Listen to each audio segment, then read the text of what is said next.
आप देख रहे हैं आरोमा लाइव।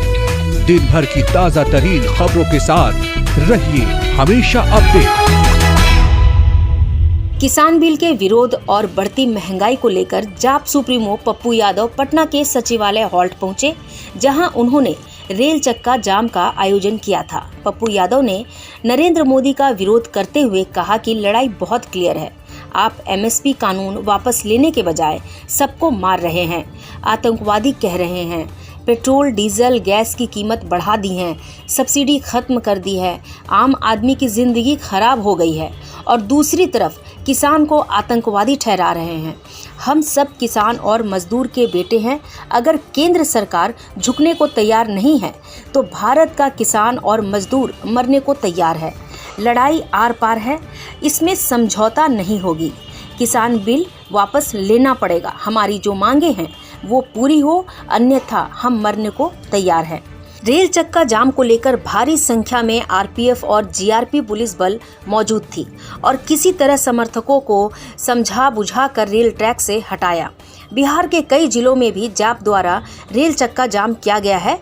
आगामी दिनों में भी ये आंदोलन और तेज होगा। लड़ाई बहुत क्लियर है। आप 3 महीने से हमें मार रहे हैं, 3 महीने से 250 से ऊपर किसानों को आत्महत्या करने पर मजबूर कर दिए। नवरीत को गोली मार करके आपने समाप्त कर दी।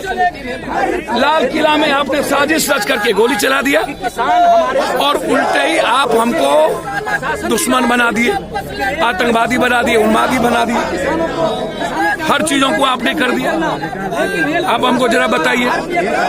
मैं आपको बहुत क्लियर कहना चाह रहा हूं कि आप एमएसपी कानून वापस लेने के बजाय आप आतंकवादी मार रहे हो, लाठी चला रहे हो, गोली खा रहे हो, खिला रहे हो और आप दुश्मन पैदा कर दिए पूरे देश में और हर घर की इकोनॉमी को कोलैप्स कर दिया। जीडीपी नाश हो गई और अब पेट्रोल डीजल की कीमत इतनी महंगाई कर दी कि पूरे भारत के किसान और आम आदमी की जिंदगी तबाह हो गई।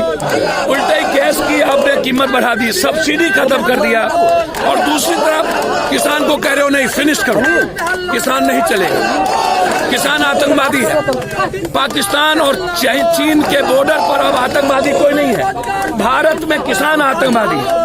अरे भैया, नरेंद्र मोदी जी हमारा राम कुमार, हम डेली उल्फा के चीफ से बात कर रहे हैं, हमसे 10 करोड़ रुपया मांग रहा है राम कुमार को छोड़, आप छोड़वाओ ना उसको।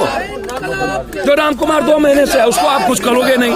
आप गाजीपुर, सिंधु बॉर्डर, टिकारी बॉर्डर सब पर हमारे माँ बहन बढ़ रहे हैं, आप उसकी जान की हिफाजत लोगे नहीं। आप कानून को वापस लोगे नहीं। 2006 में आप नया कानून आपने पैदा कर दिया, उसको वापस लोगे नहीं। तो लोकतंत्र में सिवाय हमारे पास क्या रास्ता है? ये ट्रेड कर और पब्लिक ट्रांसपोर्ट को बाधित कर क्या आवाज पहुंचाई? हमको तो समझ में नहीं है। पब्लिक ट्रांसपोर्ट, पब्लिक कॉज के लिए लोकतंत्र में क्या उपाय है? पब्लिक कॉज है ना महंगाई, पब्लिक कॉज है ना किसान, जिसको आप इकोनॉमी समाप्त कर दिए हो। सब किसान का बेटा है ना, मजदूर भी मजदूर का बेटा है ना, और किसान और मजदूर को ही आप मार रहे हो। तो लोकतंत्र में अभी भाजपा वाला पूरा ऑफिस जला दिया महाराष्ट्र में। क्या पहली बार पब्लिक ट्रांसपोर्ट रुक रहा है कि लाखों में रुका है? जान जोखिम में डालना चाहिए। अभी आप कृषि कानून के खिलाफ हैं, लगले में खाद की सब्सिडी भी सरकार खत्म कर रही है। कितना व्यापक रूप लेगा ये आपका? सर, आपको पता ही है, गवर्नर हाउस मार्च, भारत भंग में पप्पू यादव, बीजेपी ऑफिस में लाठी खाए पप्पू यादव, इसके पहले रोड जाम था पप्पू यादव, और फिर पूरा भारत के किसानों के साथ जब जब वो नारा देगा तब आम आदमी को जब ये मारेगी सरकार, महंगाई करेगी, जब रसोई को महिलाओं पर जुल्म करेगा तब हम गोली खाने को मरने। केंद्र सरकार झुकने को तैयार नहीं है इस बिल के मामले पर। केंद्र सरकार झुकने को तैयार नहीं है इस बिल के मामले पर। लगातार प्रदर्शन हो रहा है। किसान मरने को तैयार है, केंद्र सरकार झुकने को तैयार नहीं है, तो भारत का किसान और मजदूर मरने को तैयार है। प्रधानमंत्री कह रहे हैं कि मोदी है, तुम मौका लोग ले रहे हैं। सर, मुझे तो समझ में नहीं आता है, जिन्हें देश के किसानों का दर्द का पता नहीं, जो देश को बांटता हो, जो देश अदानी अंबानी जुबरकर गूगल के अलावा दूसरी कोई बात न करता हो, मुझको आप बताओगे ना, हमें आप बताओ, आप किसानों की बात क्यों नहीं करते? किसानों को आप कभी आतंकवादी? विपक्ष पर किसान आंदोलन को हवा देने का आरोप केंद्र सरकार के कई नेताओं ने सर, लगाया ये है। किसान आंदोलन है, किसानों के लिए है। बिहार में विपक्ष का क्या मतलब भाई? बिहार में आम आदमी आज पूरे बिहार के स्टेशन पर, बिहार के स्टेशनों पर लड़ाई आर पार है, उस पर कोई समझौता नहीं होगी। किसान बिल वापस लेना पड़ेगा, गैस फसलों पर MSP लागू करनी पड़ेगी। इधर का विजुअल दिखाओ।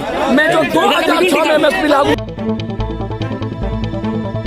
हमेशा न्यूज अपडेट रहने के लिए ज्यादा से ज्यादा शेयर करें, सब्सक्राइब करें और कमेंट करना बिल्कुल ना भूलें।